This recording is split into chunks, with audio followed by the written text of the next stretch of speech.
민주당의 강력해지는, 더욱더 거세지는 이재명 방탄을 위한 움직임 지금부터 전해드리겠습니다. 이재명 대표 지키기 위해서 총력전을 펼치고 있는데 어제 이재명 대표 KBS 사장 후보자 인사청문회에서도 관련해서 공방이 좀 있었습니다.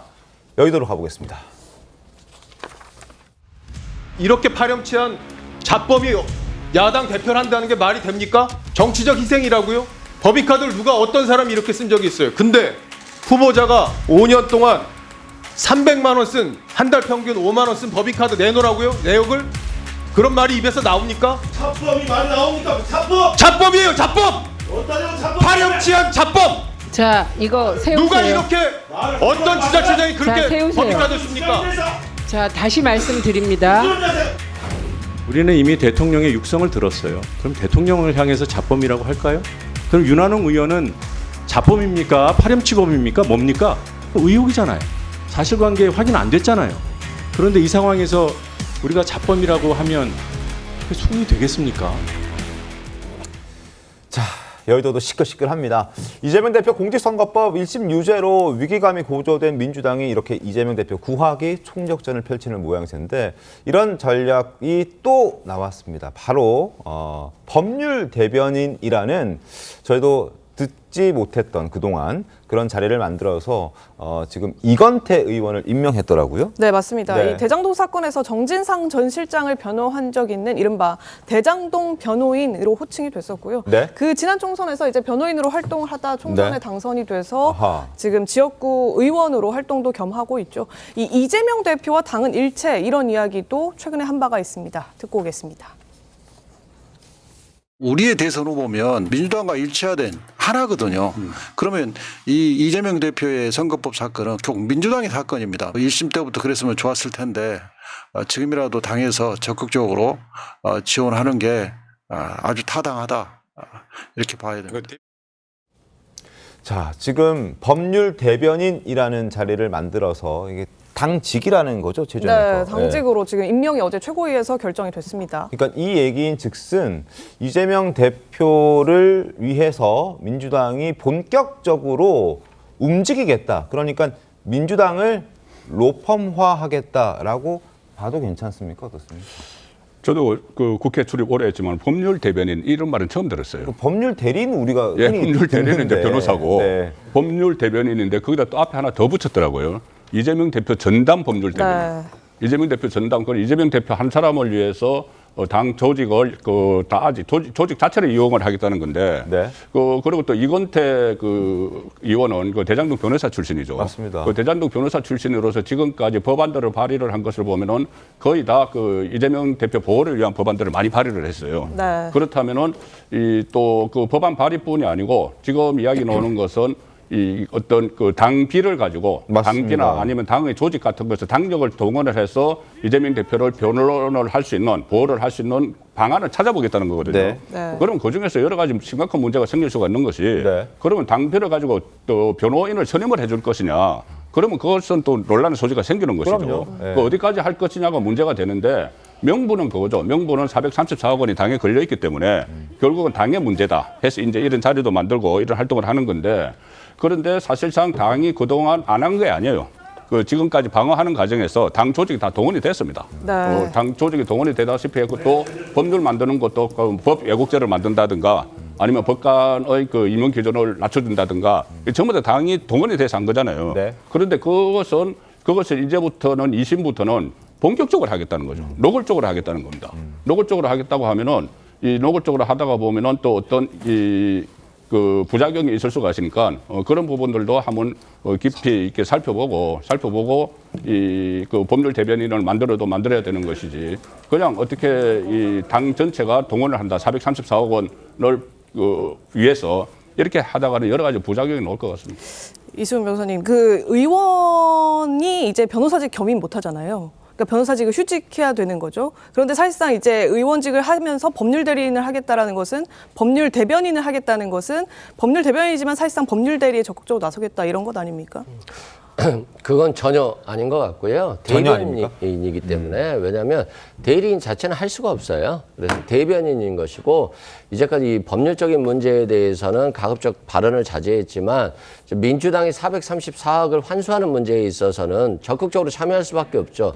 당 재산이 한 700억 정도 되는데 434억이 환수되면 실상 직원들, 뭐 당직자들 엄청나게 많이 해고해야 되는 문제가 있고요. 또 당 조직비라든가 이런 것들을 사용할 수 없기 때문에 사실상 민주당이 당사를 팔고 이제 천막으로 나가야 될 상황이에요. 그래서 심각한 상황인데 이게 이재명 대표 개인의 문제라고 한다면 개인에게만 피해가 돌아가는 것이 아니라 당에도 434억 환수의 문제가 있기 때문에 저는 개인적으로는 당이 참여할 수 있는 절차를 만들어주는 게 맞다라고 생각을 해요. 참여할 수 있는 절차를 만들어줘야 그렇죠. 된다. 행정법에는 소송상 보조 참가라고 있거든요. 네. 그러니까 이해관계인이 있는데 다른 사람이 소송에서 지더라도 별로 피해가 없는데 이해관계인에게 피해가 많이 있을 때는 보조 참가를 해주거든요. 그래서 형사소송법상 보조 참가 제도가 신설돼야 된다.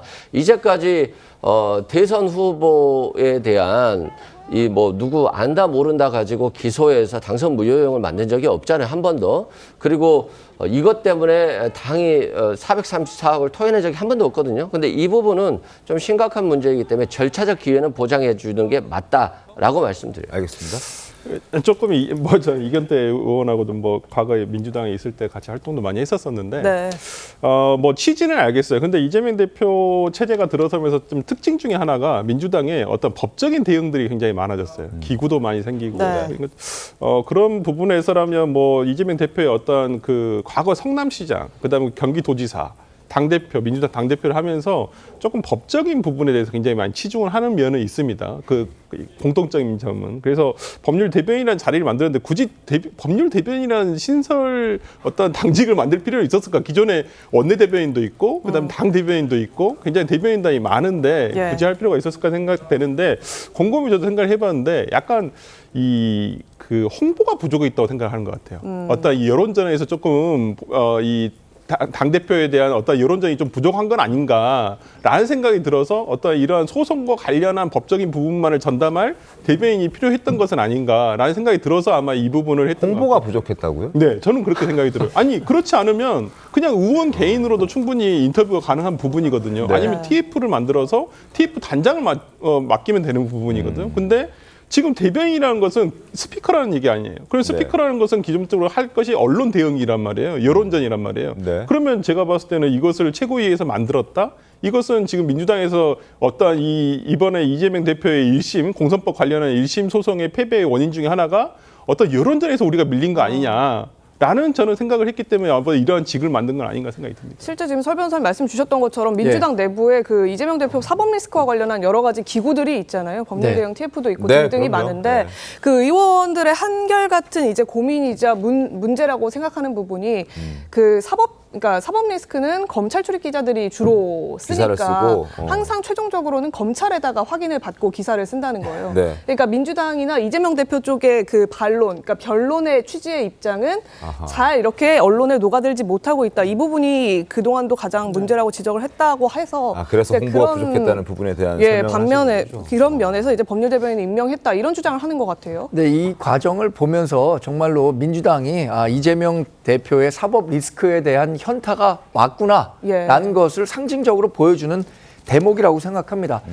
그동안 이재명 대표의 사건을 담당했던 변호사 5명이 지난 총선에서 공천을 그것도 굉장히 손쉬운 지역에서 민주당이 뭐 이제 나가면 굉장히 당선이 유리한 지역에서 공천을 받아서 당선이 됐습니다. 이분들이 모두 사실상 의정 활동 대신에 이재명 대표의 법률 구조 활동을 해왔던 거예요. 그런데 중요한 것은 사법부가 아무리 아까 설 변호사님 얘기한 것처럼 민주당이 이게 보면 좀 여론을 좀 제대로 대응 못했다 이런 판단을 하기 전에 사법부는 여론과 상관없이 법리와 증거로 판단하는 겁니다. 그 법리와 증거로 판단한 게 지난 선거법에서 징역 1년에 집행유예 2년이었고요. 25일에 있을 위증교사는 누가 뭐래도 훨씬 더 그보다 위중한 판결이 나올 거라고 예상이 되는 건데 네. 아무리 뭐 여론, 이 법률 대변인 10명을 임명한다고 해보십시오. 이 사법 그 결과가 바뀔 수 있는지. 전 그 부분을 민주당이 간과하고 있다고 생각합니다. 알겠습니다. 이재명 대표의 혐의 다시 한번 저희가 짚어드리겠습니다. 공직선거법 위반, 징역 1년에 집행유예 2년 선고됐습니다. 지난주 금요일입니다. 위증교사 다음 주 월요일 25일에 1심 선고가 예고되어 있습니다.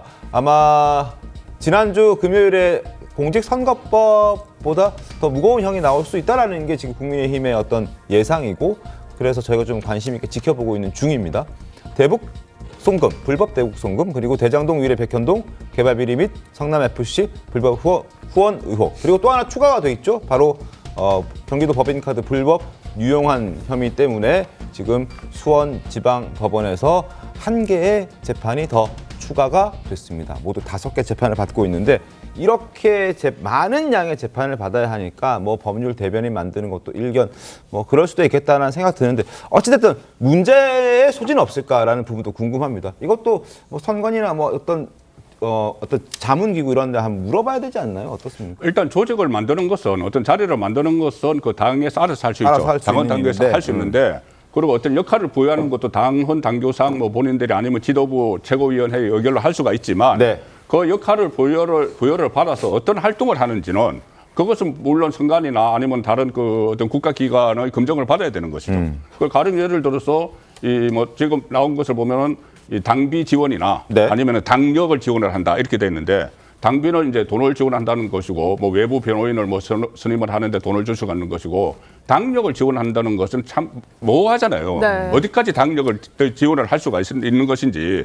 그러면 뭐 가령 예를 들어서 이재명 대표 무죄를 이야기하기 위해서 저번에 그 법원에 이렇게 뭐 4,000명인가 모은다고 해가지고 비행기값 주고 뭐 버스비 주고 이런 거 있지 않습니까? 네. 이런 것도 그러면 당력을 모으는데 그 당비에 들어가는 것인가? 만약에 그런 것을 그 억지로 당비에 들어간다고 해서 지원을 하게 되면은 그것은 나중에 또 어떤 뭐 다른 그 정치자금법이나 위반 소지가 또 생기는 것이죠. 맞습니다. 그래서 지금 저런 그 기구를 만드는 것은 그 민주당이 할 수 있는 거지만, 앞으로 활동하는 데 따라서는 상당히 또 다른 논란이 일어날 수가 있죠. 알겠습니다.